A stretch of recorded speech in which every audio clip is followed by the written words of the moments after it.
عليكم ورحمة الله تعالى وبركاته. آخر أخبار الخوت، واخا جيت شوية معطل. المهم غادي نحاولوا نهضروا في أدق التفاصيل إن شاء الله.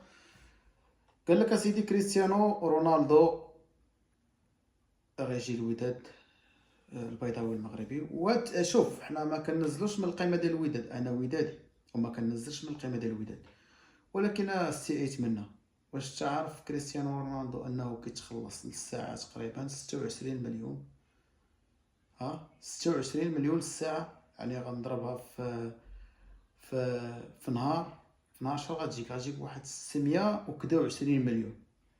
يعني لاعب واحد غتجيك فيه 620 مليون تقريبا، 620 مليون يعني في اليوم. الا ضربناها في الشهر غتجيك تقريبا واحد 16 مليار.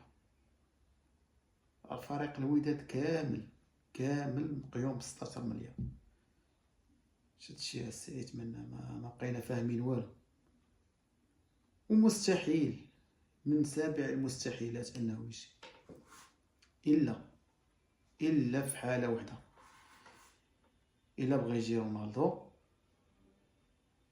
ماشي التريان، يعني غيجي غير مشاركه وصافي في كاس العالم للانديه داك الشهر، لا غير.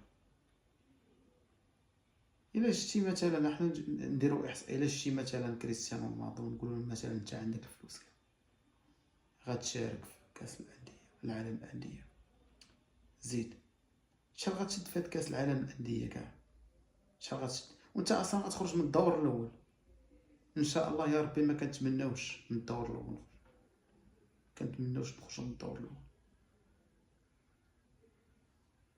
ما بقيت فاهم والو.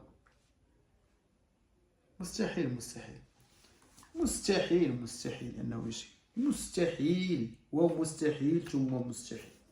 كما قلت لكم في حاله وحده 0 درهم، في هذه الحاله نقدر نتفق معه، ولكن باش تقول لي 620 مليون في النهار، فهنا الامور كتبان ليا ماشي تلهي.